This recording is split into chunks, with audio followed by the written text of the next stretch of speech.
Well, it's time. I planned to drive this car from its parking space over the road to here, and the fucking thing wouldn't even start. It turned over and over and over and over and over and sort of kicked in now and again and then just died. And considering that battery is just a normal one, I've never known a car to try and start that much like flattening the battery.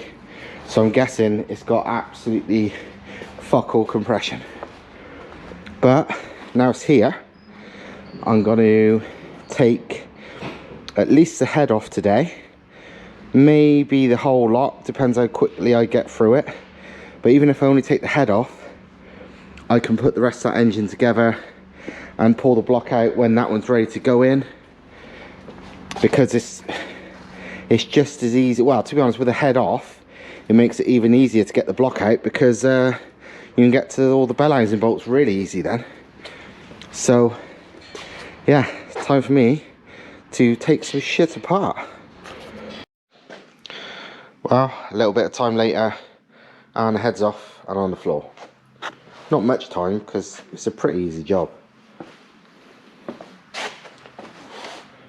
So bottom end's still in, and the one thing I've noticed so far is I haven't really noticed anything. Honestly, everything is relatively how it should be. Head gasket looks completely intact. Pistons and cylinders look undamaged. Cylinder head looks fine. Yeah, nothing obvious. One thing I have noticed though is this turbo is I don't know if you can really see that, but there is at least 2 mil, I reckon, in out play, and a fair bit side to side as well. Yeah, I reckon a couple of mil at least. So yeah, not great.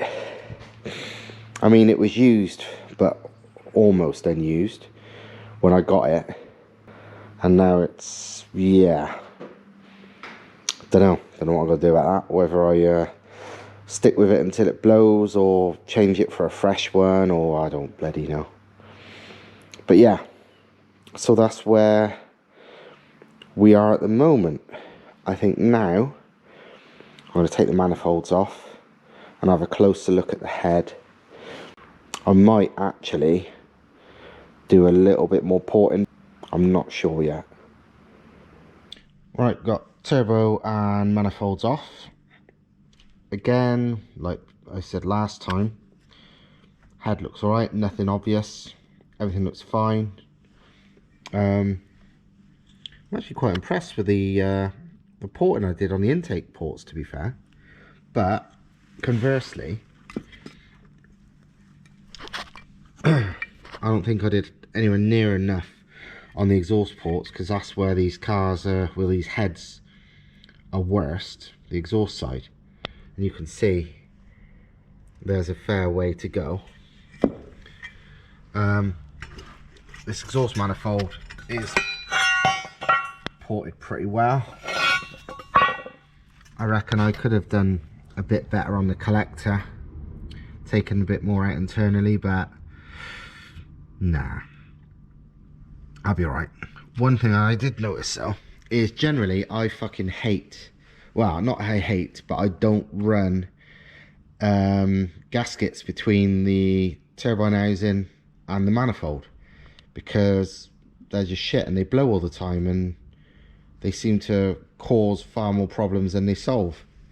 And on this, last time I put it together, for reasons I don't remember, I think because I don't really trust how flat that manifold face was, I used a gasket, and lo and fucking behold, it had blown out completely.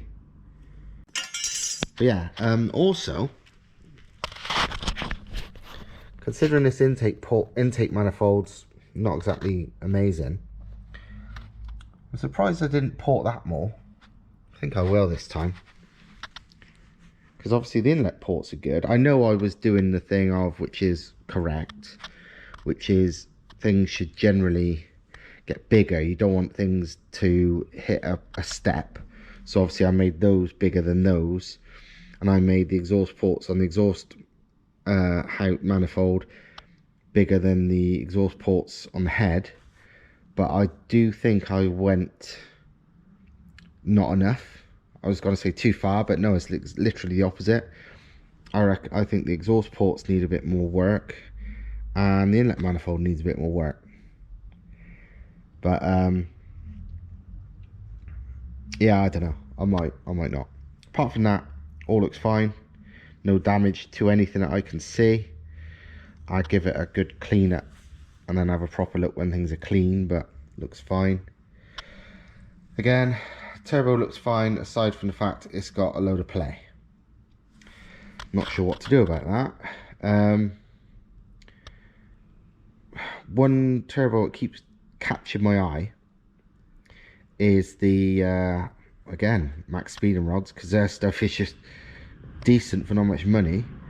They do a fancy GT30, a billet wheel and blah blah blah blah blah, but it comes with a V-band turbine housing, you know, V-band inlet, and I don't want that because A, I haven't got a V-band thing, and B, I've already, you know, the wastegate is welded to that housing.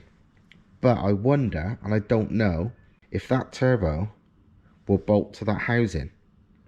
It looks like it would on the pictures, but will it? I don't know. If it does, I'll be tempted to get one, just so it's a straight swap onto this. But I just don't know if it does, and that's the fucking $1 million question here. It's funny, really. I've gone through now, well, obviously this one's on its way, but I went through 3 of the eBay T3-4 things, and now this is, yeah, on its way. Granted, I've only one of these turbos was brand new, but they was all okay before I started with them. In hindsight, say if I bought one more for, well, say if I bought more for about 100 quid each, which is roughly what they would normally cost, the next one would be the 5th one, so 500 quid. 500 quid would have got me a brand new whole set from Compressor Racing. And one thing you can be fucking sure of shit with whole sets is they will run massive boost all day long, unlike these, which have shit themselves quite soon. So is it a false economy buying these? I'm saying probably. I know I wouldn't have done this turbo setup if it wasn't the fact it was already on the car and it came with a spare one and all that. I'd have just put a whole set on it. But I was obviously working with what, you know, the cards I was dealt.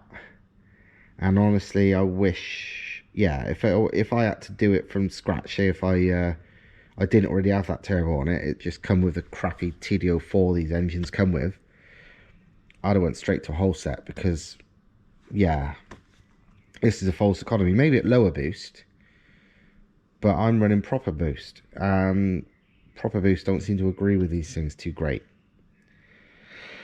So yeah, I wish I'd have just given Compressor Racing 500 quid and be done with it. Problem is now, realistically, I want to keep using this housing, because obviously we spent the time getting the wastegate on it. So I'd like to stick with this GT30 route, to be fair. Well, I don't know. Just took the turbo apart. Unlike all my other ones, this turbine wheel is untouched. It's not melted, so I would say this turbine wheel is coping. But there is a lot of play. Let me see if I can show you.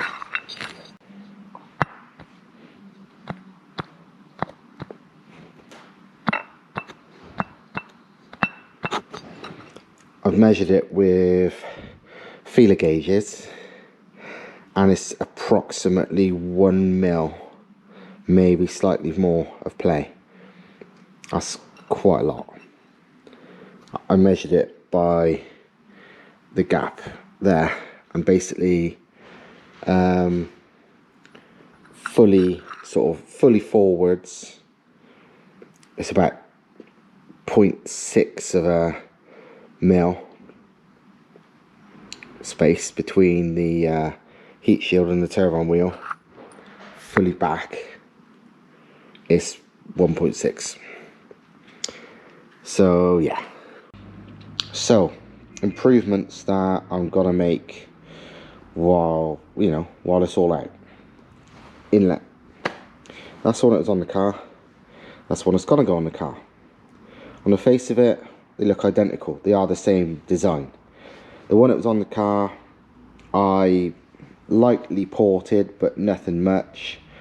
Just got rid of anything obvious. But, you know, it wasn't fantastic anyway. I mean, I'll show you. I need some light, one second.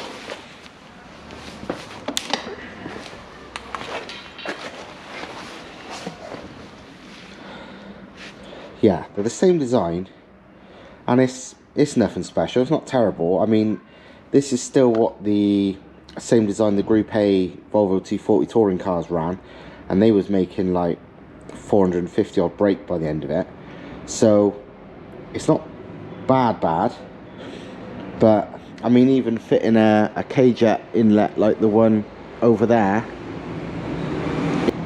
is known to improve performance. So these clearly aren't brilliant. One thing I did notice when I was doing this one is, if you look in there, that hopefully you can bring some light to it properly. See the big casting line there? It was fucking full. The inside of it has got really big, really nasty casting marks. I got rid of as many as I could with the die grinder last time, but there's only so much you can realistically reach, otherwise I'd have been there all day. The ports I pretty much left. I cleaned up slightly on the outlets where they were super rough, and got rid of the worst of the casting marks, but that was about it. I didn't go wild on it. Seems I didn't port it out at all, I don't think. I mean, if I show you on here, it's about there. You can probably see there's a good, you know, millimetre or two before even that. It's pretty, you know, pretty normal. The one issue I've since said a lot about these is the fact that the injector bosses sort of block up half the port, which is a bit shit. But I just left it on this one. I can't remember why. I just decided it wasn't worth it, because to be honest, it's the exhaust side that's more restrictive on these 8-valve heads anyway. But either way, I left it alone. Fast forward to today, and I've got this one. This is the same design inlet, but an earlier one. I think this is from a 1990, 91, I don't know. This is a 93, I think, inlet. 91, same design, but one thing I've noticed straight away was, I don't know if you can see, it's terrible, the light, no casting marks. It is a very clean, smooth design in there. The whole thing is just, it's like, it's the same but not the same. It's just a nicer version. I guess by the end of it they wanted to save a few quid and realised it didn't fucking matter that much. Especially, well, on a standard car it didn't matter really at all. So they just threw them together. But this earlier one is a lot nicer internally, and as soon as you can't really reach any of those parts, that's a good thing. So yeah, even this one I've done very little inside. I did a little bit around the throttle body inlet, you know, the flange, and a little bit inside, but nowhere near as much as that one, and it already looks 10 times better. So, you know, the next thing I did, and I'll probably put these side by side to show you, is, hopefully you can tell, this one is ported right out compared to that one. In reality, the difference isn't that much. It's millimetre and a half. But, you know, it's in the right place. I mean, the millimetre and a half or so's on, you know, the outlet. But I've got rid of more all around this area. Because basically that's the restriction, really, that lump. So I've took a bit off there, I've took a bit off there. I've actually took a bit off here because sort of it sits right in an indent and it doesn't make sense to be like that. And just generally made it better, and it's not totally out to the gasket, but near as damn it. And it's, I don't know if you can see it on camera, but it's very noticeable in the flesh, the difference in port size. So whether it, you know, helps too much remains to be seen, but for the sake of half an hour's work, I feel a lot better about making it as good as I can. And the last change between these two, you might be able to spot here, and that is this earlier one that I'm going to use has got this hole. This one is blanked off, and what that is for the cold start injector. On the earlier ones, they had a fuel injector there, a 5th injector, for adding fuel during a cold start. It was very, very almost never needed. It's literally for like Arctic conditions, but it was there. Later ones they deleted it, but these cold start injectors they're fucking small. I mean, this one's, it's probably going to be about 160cc. It's not going to add a shitload of fuel, but A, it can add some, and B, probably the most useful thing for making it simple, they're not injectors that need to be pulsed like a normal injector. In fact, I think those things, they will be damaged if you try and pulse them much.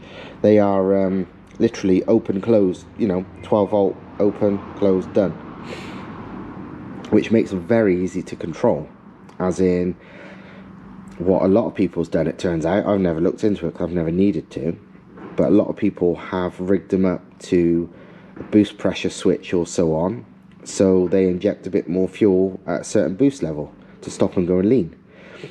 I don't necessarily need that, but who knows? Until I've got the aftermarket ECU wired in and running and mapped on this, I'm limited to what I can do to add fuel and so on. So that could help me in the future. So I'd rather have it but not running than it not be there at all and I've got no easy way of adding fuel on boost. Because he's, you know, because you can turn up the fuel pressure on something and make it richer all around, but you generally only want it richer on boost. So this could be handy. And even when I've got decent ECU, or even if I don't need extra fuel, that extra injector is useful for other things. I mean, I might not need fuel to get the AFRs right, but for cooling, I can use that with a separate fuel system, injecting methanol, like I do on my other cars, which I've never had to on this Volvo, but it wouldn't be necessarily a bad thing.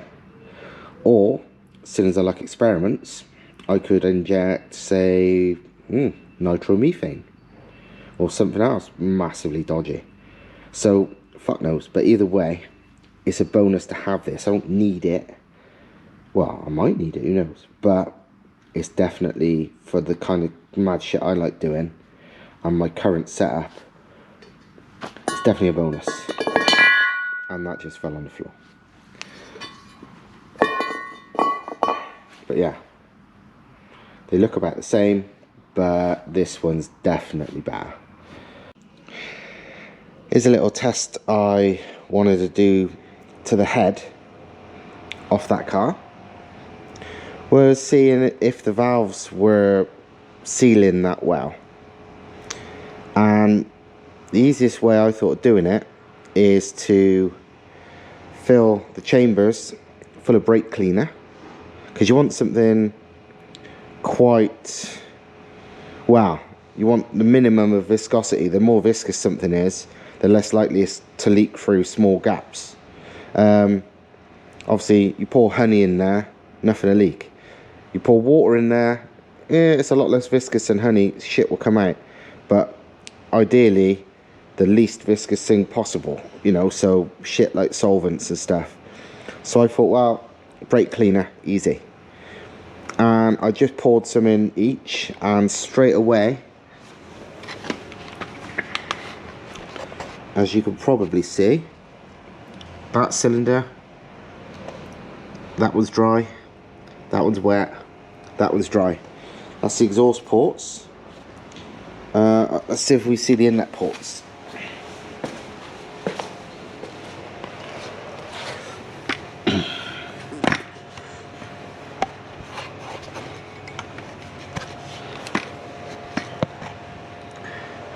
Nothing visible on the inlet ports, but let me feel with my finger.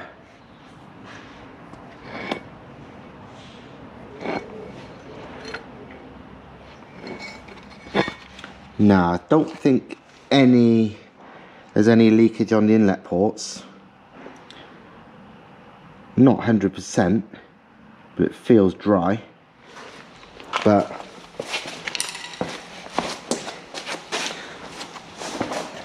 there is no doubt the inlet ports on two of them.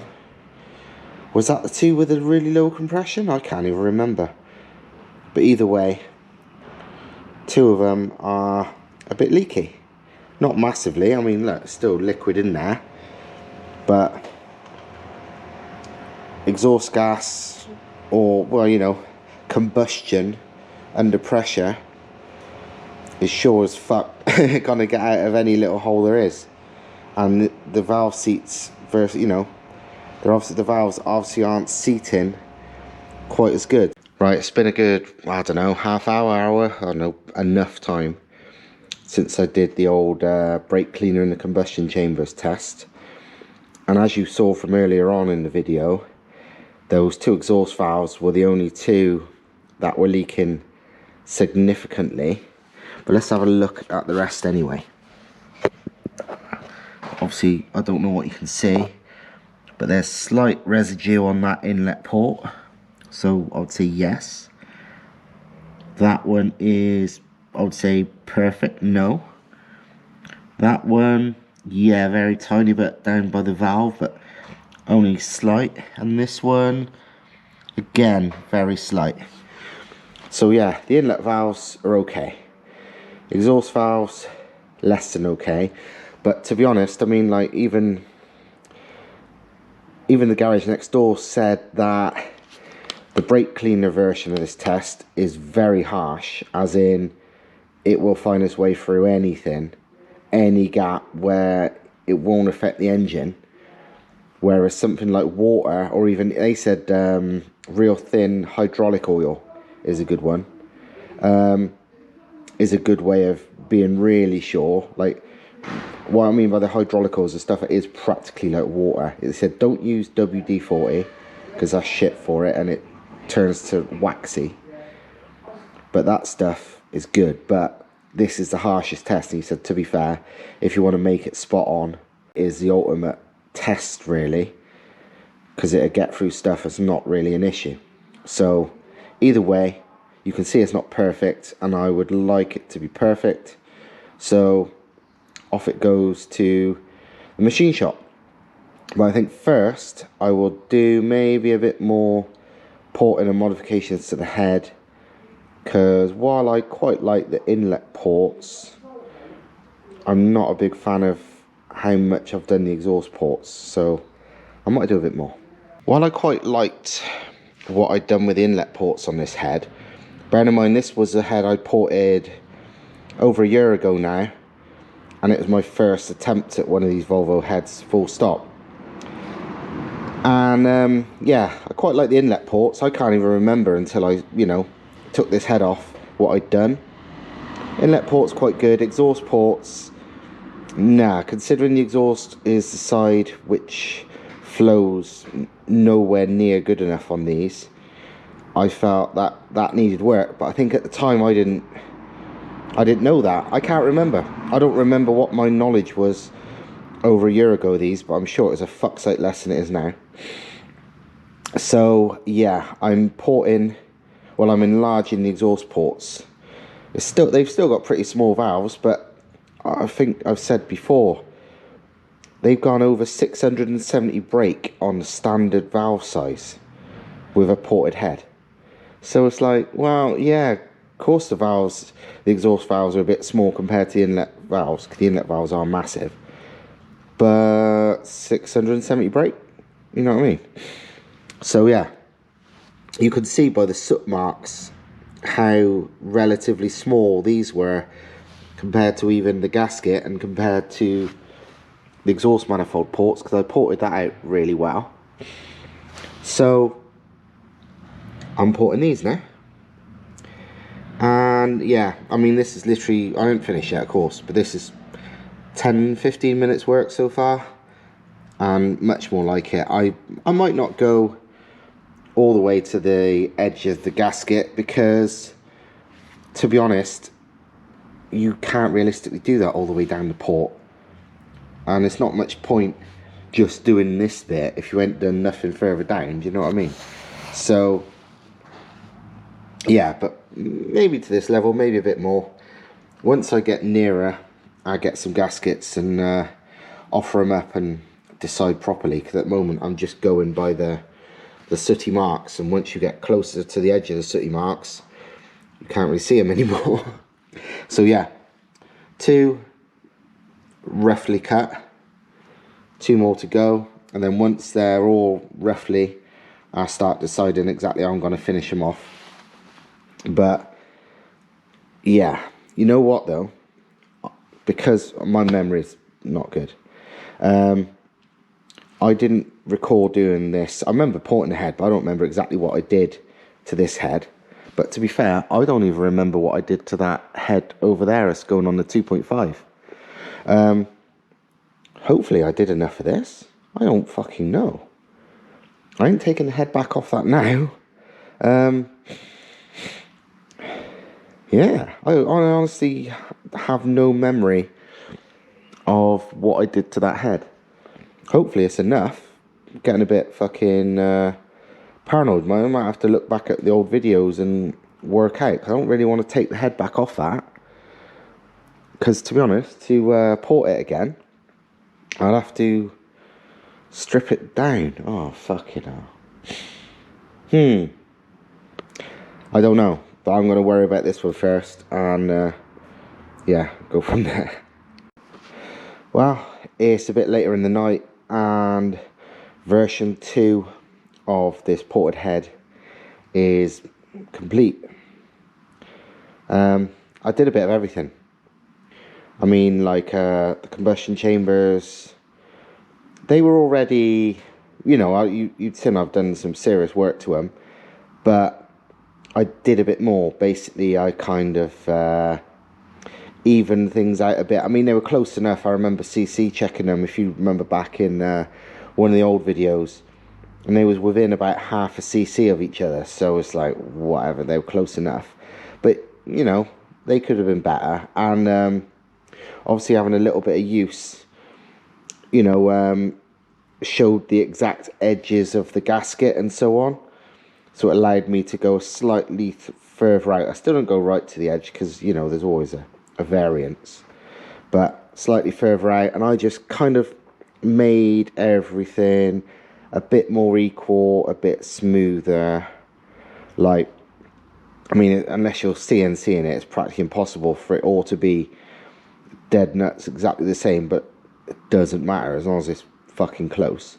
But just you know, getting rid of any sort of less than ideal areas. I mean, like I said, it becomes diminishing gains, and I remember that's why I stopped last time, because it's like, you know what, this is good enough. But maybe because I've done it a few more times, or maybe because it's just the fucking way I am, I did a bit more this time, and it didn't take that long, but I can see the difference, and it's decent. Obviously I did the combustion chambers.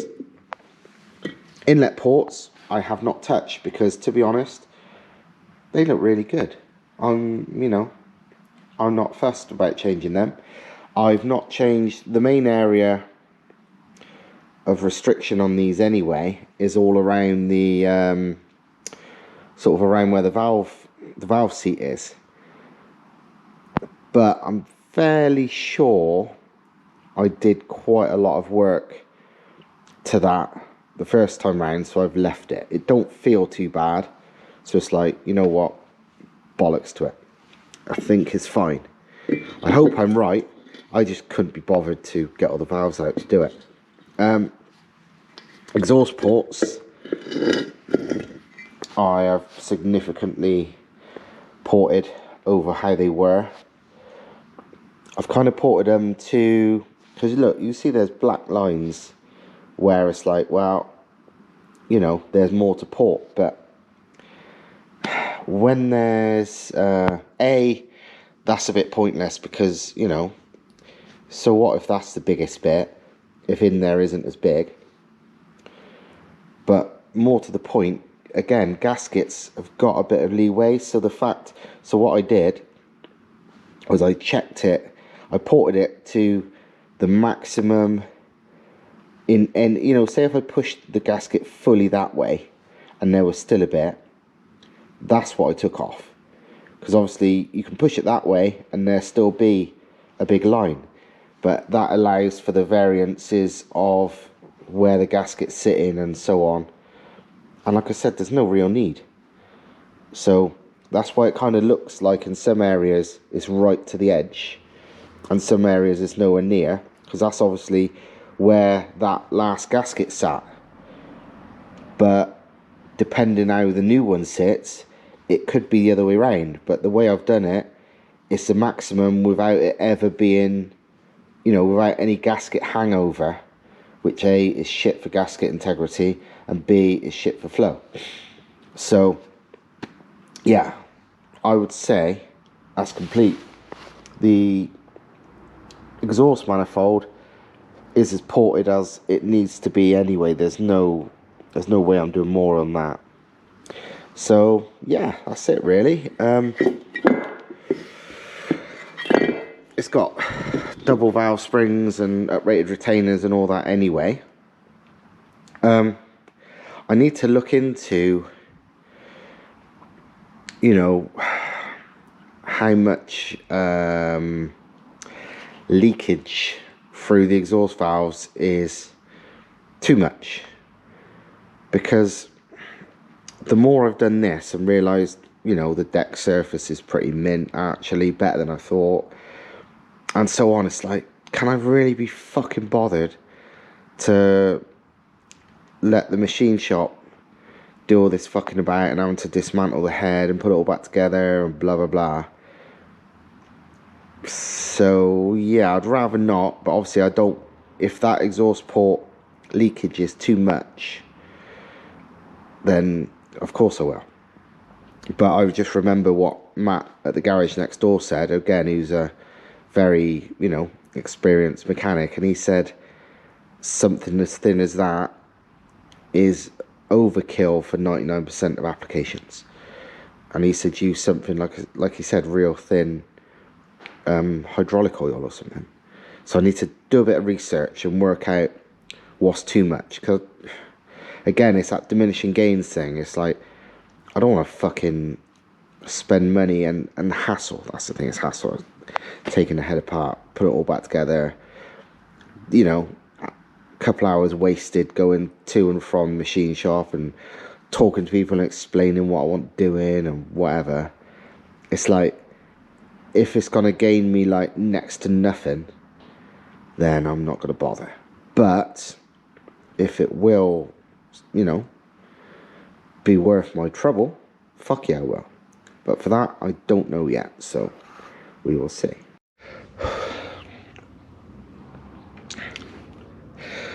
Another day working on the Volvo head, and I've had some thoughts, and because of that, I'm stripping it down, taking all the valves out, and so on. I'll explain my thoughts. Basically, after a bit of research, it turns out that on these engines, because of the way the valves, when you look at them, let me show you actually. The valves kind of, they sit proud of the valve seat really. They don't sit exactly flush. So if you cut the valves for like 3-angle valve seats and stuff, the effect doesn't seem to be as impressive as on a lot of cars, and also it kind of will make the valve sit more flush, which can fuck up valve train geometry, which would need either different shims again or shorter valves maybe, or blah blah blah. Basically, overall, it's kind of not as handy as it is for a lot of cars. So, seeing as I basically only had 2 exhaust valves with a very slight leakage, not much so, as you could see, and nothing on the inlet valves, I'm just going to lap them all in myself. And, not, you know, before I was like, maybe I won't bother, but it gives me a chance to have another look at the porting around the sort of where the valves sit, the valve throat area, whatever you want to call it, because again, that's kind of the most important part with porting anyway. And I can't remember what I did to this, and this was my first attempt, so it could probably be improved on. I mean, to be honest, even what I've done to the combustion chambers, now I look again the next day after what I did yesterday, or was it the day before, whenever the fuck I last worked on this, I reckon I can do a bit more to that as well to make it better. So, yeah. So I decided, screw it, I'm going to strip it all down. And do it all and lap it all in myself. Straight away, soon I've only took the valves off cylinder 1 so far. I already noticed the valve stem oil seal on cylinder 1 is split. So it was good to take it apart because it's already got a little split in it. So, you know, there you go. One thing I will say is quite interesting that I found out. Well, I didn't find out. I kind of noticed it myself, but I saw it confirmed the other day. You've got the valve stems, and normally on engines, they poke out into the port. And it's often said it's best to not sort of, not cut them flush, because the valve stems is what supports the valves. But I looked at these valve stems when I first did it and thought, you know what? They're fucking long. They go in a long way. So it's like, it shouldn't really matter. So I thought, screw it. Seeing as this is only a, you know, a super low budget option, the fact that it might wear out a bit sooner I didn't care. You know, it's not like I was fitting new valve stems anyway. It was just the originals. But then doing some research, and I found people basically saying the same. On these, the valve stems are that long, way longer than most engines. Trimming, you know, cutting them smooth shouldn't matter a toss. I mean, it just doesn't. You know, I don't think the effect on flow is huge with them anyway, because, well, it just wouldn't be. Because there's already a valve, you know, the valve going in that area. It's not like you're making it all disappear, but it will help because, well, of course, it's just another big lump.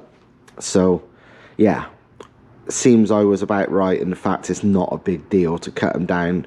Less of a big deal than some engines. Some engines don't care. Some engines you no way could but these look long as fuck to me, and yeah, it seems other people have said the same, so that's good. So yeah, I'm going to whip out all these valves, put them all over there so I remember what order they go in, and get to work on the head. And unfortunately, it means fit more new valve stem oil seals, and they are a wanker. They are so fucking easy to split. I might even, I'll have a look, see if I can buy the originals, because the L-ring ones is why they're a wanker, because it's like a spring that holds it on, like a multiple coil spring, whereas the originals are a single spring thing. I don't know how to explain what it is. It's kind of almost like a piston ring. Rather than a coil spring, multiple coils, it's a single thicker one, and that don't have to make it fucking easier to get on without splitting the bloody thing, which is a problem with these L-ring ones. But I'll have a look on the wonders of the internet, see if I can find the originals without the spring, you know, because I need a turbo for this anyway. This doesn't have to necessarily go together today anyway, so I'll have a look. I may or may not use the L-ring ones, or I may have a go, and when they fuck me off and all split, because that's the trouble, you end up like, as well as it taking a while, half the reason it takes a while is because you split half of them trying to fit the fucking things. Anyway, I'm going to carry on tearing this down, and then once it's all out and I have a nosy and see what I want to improve, I'll show you that bit next. Right, valves are all out, and the valve stem oil seals, they're only on the inlet valves on these. One, that one's good, that one whole top's off, that one is pretty much hanging off. So yeah, 3 out of the 4 valve stem oil seals need changing anyway. So, well, it's just another job. So I'm going to take that off first, and also take the valve spring seats off, because they're still, that is actually a separate seat, but it's kind of stuck itself down with oil, so I'll brake cleaner it some more, get all them out, and then yeah, see if I can make any improvements. And if not, I'll be cleaning it all up, because it's grotty and horrible and full of swarf from the porting the other day, and lap the valves in and good to go. Right, cleaned up and had a play and a look about with the valves out, and to be honest, turns out I'm quite happy with what I did. I pretty much not touched the inlet ports at all. I did a tiny bit more on a couple of parts of the exhaust port, sort of on the edges of the throat. Nothing much, but it just looked like it could be made slightly better. And on the combustion chambers, again, just from what I did the other day was okay. All I did was this bit here, which is naturally a weird indent on how the standard chamber shape is. They weren't, because the thing is, obviously, depending how the light hits it and how exactly clean certain bits are, things can look a different shape to what they really are. So I used a porting bit to clean. I sort of pull it sort of there with no real force and did a line all across there, because then it's perfectly clean, and then I can see exactly if that line's in the same place. And it was near as damn it, but it needed a tiny bit more on these two to match those two, and then it was the same, so that's good enough. I mean, even now looking at it, because I've had dirty fingers on it and so on, and now that marker I'd made with the porting bit is now gone, it looks slightly different again. But it's one of those things where it's like fucking microscopic. I mean, you look at a standard chamber, and because obviously they're only they're just cast pieces and they're pretty rough, they're not you know, equal anyway. It doesn't, you know, so they're probably less equal than this is now. but obviously it just doesn't look exactly the same, and it kind of bugs you a bit, but you got to know when to just stop. But the way the porting is now, it's about as good as I think it's going to get. And I actually just had a look at a couple of the Scandinavian websites that is just about porting these heads. Look at the pictures, of course, I can't understand the words. But yeah, looking at the pictures, and they look pretty much identical. There's nothing I could see on them of the port work that looked, you know, apart from the extreme ones where they were welding shit up and whatever. But just a 530 head with porting, they looked the same. If anything, I think I've gone a bit further than some of them, which kind of surprised me. But yeah, no, there was nothing. I looked at them thinking, right, and if they can do more, I'll do more. But none of them was any more, apart from the ones that had literally, they'd welded or epoxied up the port and literally moved it and all kinds of crazy fucking shit. But just a general ported head, this looks the same as the pictures, at least. I mean, they've got good close-up pictures of, like, in this area, like the short side radius, especially on the exhaust valve, which is the least flowing one, because look at the size difference. That's very important. But looking at the pictures, it's the same, if not mine. I've done it slightly more. So yeah, fuck it, this'll do. Don't forget, it's only going in that. It's not some kind of crazy record breaking engine. You know, even the 2.5 litre is going in the MX-5.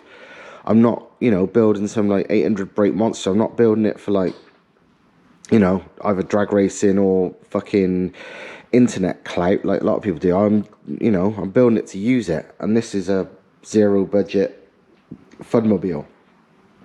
So this is fine. This is fine. So now I'm going to clean up the valves, and then I'm going to lap them all in so they should seal properly this time. And once they're lapped in, I'll put it all back together. And I guess I better check the valve sealing again, like I did last time. And if it seems okay, then it's done. Simple as that. So, yeah, lapping in the valves next, which is about as boring as you can get. Cleaned up the valves. Obviously, the exhaust valves were the ones that were the dirtiest, but I've modified the inlet valve slightly.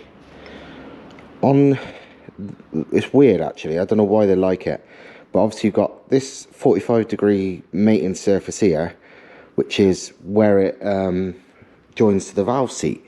So obviously that has to stay like that.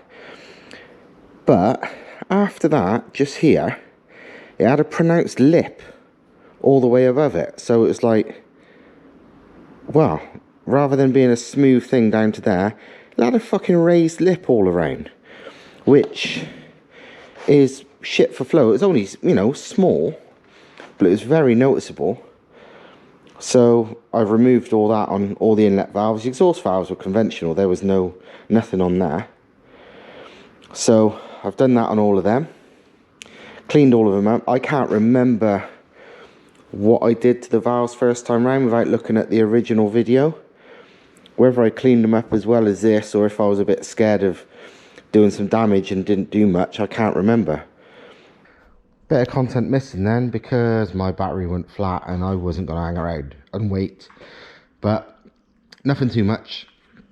As I was explaining, the valves I'd cleaned up, and the inlet valves I'd modified a little bit. While you've been gone, I have used some valve lapping paste and a rubber thingy I've attached to the end of the Milwaukee drill, as in the thing that you'd normally hand lap valves with, but I'm lazy, and to be honest, everybody does it this way. And lap the valves. Well, give them a quick lap, put it this way. I just use because obviously with lapping compound you've got the fine and the coarse. All the valves looked okay, so I did them all with fine, and didn't do it for long on any of them. But I had a look at them all after, and they, yeah, you know, looked right to me. So, before I put the head back together, I'm doing the old water test. Because obviously last time I used brake cleaner, which is super fucking thin.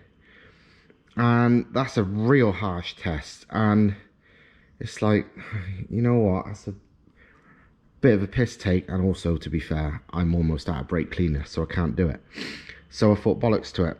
I'm going to do what most people do and just use something a bit middle ground, like water. Because, I mean, if water ain't going to leak, it doesn't matter. So I am currently got water in it.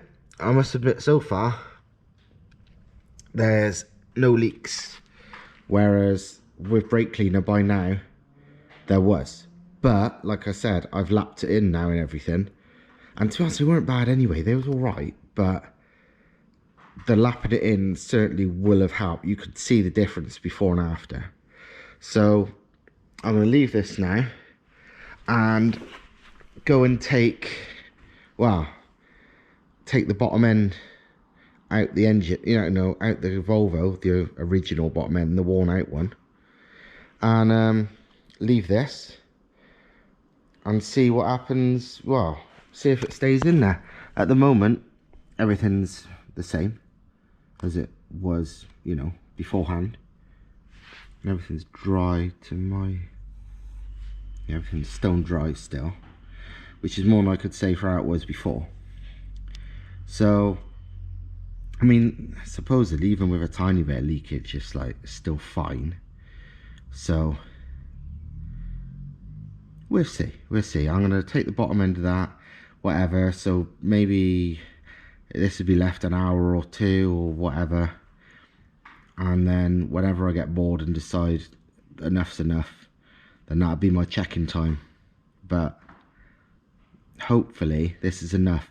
If not, I will lap them a bit more, and I don't know, maybe leave it overnight with some water in and see again tomorrow. But should be alright. We'll see. Well, I've undone all the engine to transmission bolts. I've undone the engine mounts. I've removed all the shit at the front, so it comes out super easy. It's ready to come out, but I'm not going to bother tonight. Reason being, two reasons. One, it's already about 7:30 and it'll be getting dark in about an hour, if that. And that wouldn't be a problem because this should take a few minutes to get out. But the engine crane is right back there. That means I have to move all this shit just to wheel it out. I can't be fucking bothered. So, because I got to put all this stuff away anyway, I think I'm going to leave the rest of this shit till tomorrow, pack up and go from there. But, you know, we're at that point now where it's ready to go. One thing I will show you on this, which I've noticed, wow, a couple of things actually. First, let me turn the engine over and I will listen to this.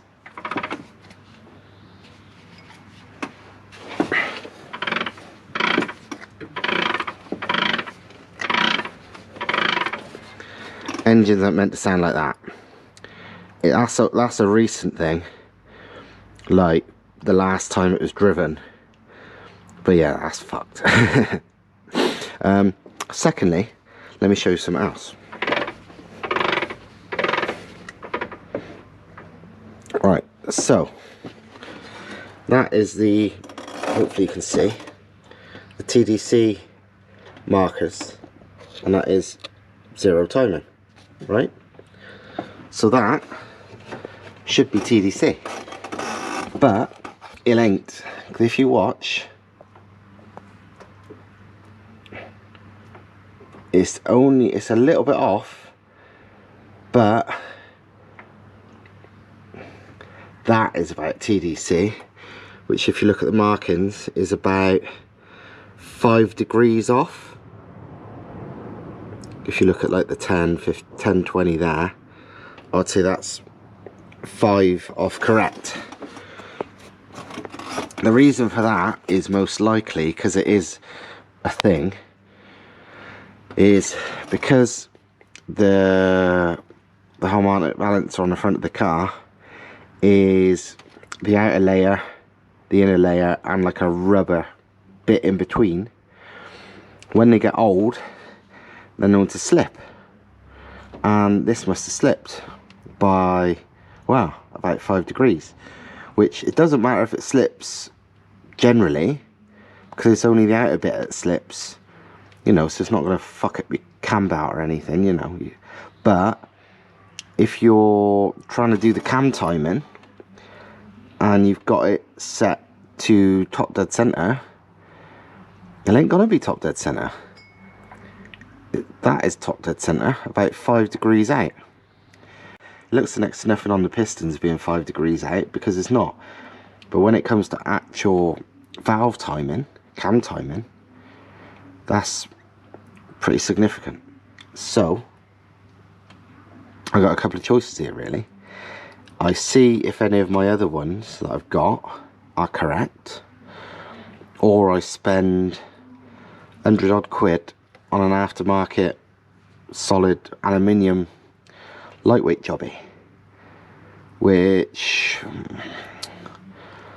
I don't really want to do. I don't really want to spend money, but especially I haven't really got any. But this is no good. This one may as well be thrown away, and I don't know if any of my other ones are any better. I can check, of course, by putting it all on this and trying, or I just cut out the middleman and go straight to a solid one, which obviously saves me a few kilos as well. But with the heavy flywheel that's on this, that's not going to make much difference. But yeah,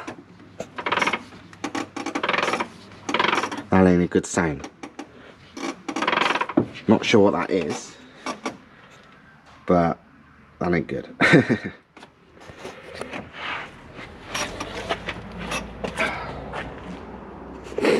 In other news, let's have a look at what's going on with these water-filled combustion chambers. It's been, I don't know how long it's been, a good couple hours. At first glance, all looks perfect. So let's have a look in the cylinders. I will need a torch because it's not going to be obvious.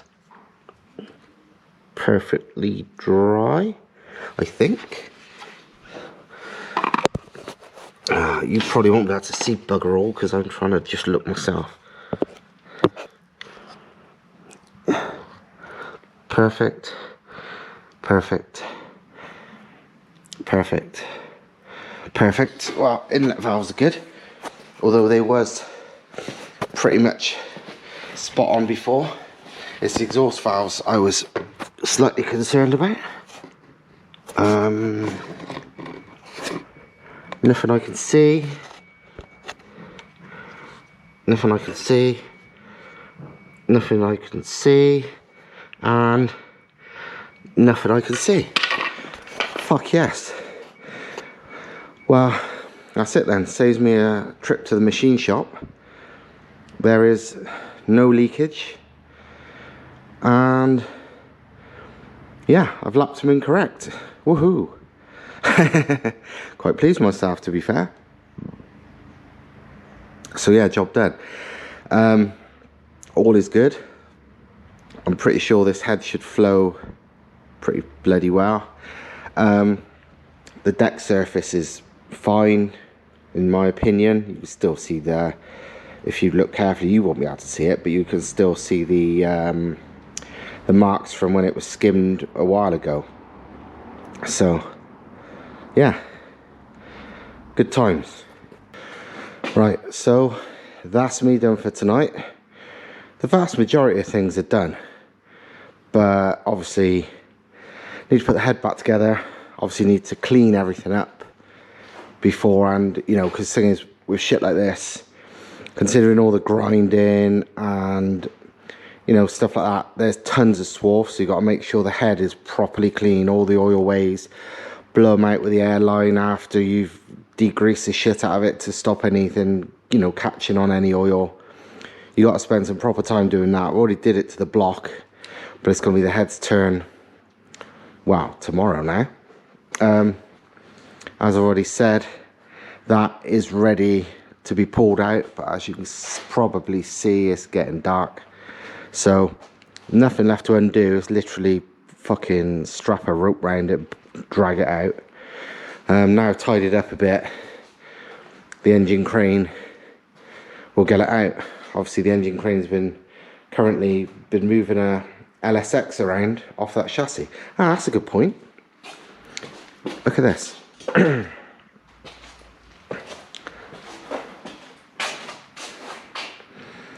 Anyone recognise that front suspension?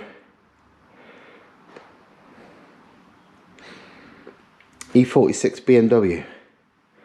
It's going to have E46 BMW front suspension and Nissan Patrol, because of the rear axle is massive.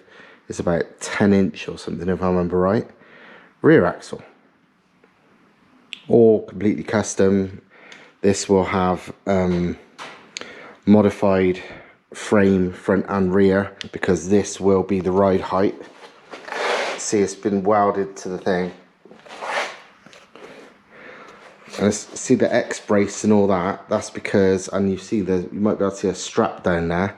Obviously this frame is 70 years old, and you can imagine it's not the sturdiest thing in the world anyway. So the first thing Thomas did was get it fucking perfectly square and level everywhere, which involved welding it, making this completely square, then welding it to the lift, and then literally using various fucking means of pulling and stuff to get it all completely straight. And now it's a dead square chassis, when it was far from it before. Probably not just the fact it was 70 years old, but also the fact that someone in America had fitted a Chevy engine, but just in the worst way possible, so it'd weaken the fucking, you know, the structure of it anyway. But now it's going to be stronger and stiffer than ever, with modern suspension and fucking low, and with a turbo LSX in a pretty light 1951 pickup truck. It's going to be mental. The tyres should be arriving soon, and I've not seen them yet. I don't know exactly what spec, but from what I understand, the rears anyway are fucking enormous, like super wide. This thing's rapidly turning from just a fun little car to some kind of fucking street outlaws crazy thing. But I don't know. Either way, it's badass. So there you go. Anyway, hope you've liked this video. It's had no action really, but hope it's been interesting. And now I'm gonna pack up and go and cut my fucking hair because I look like a hobo. So see you next time, probably with shorter hair.